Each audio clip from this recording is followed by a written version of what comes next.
vais faire un Michael Jackson celle-là. Vas-y, vas-y.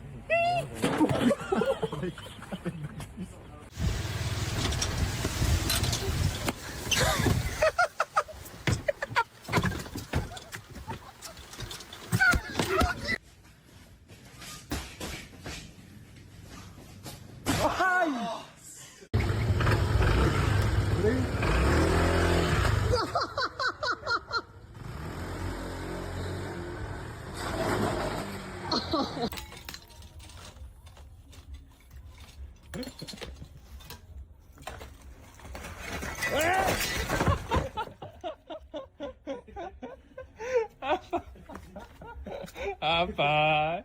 See if he nails it.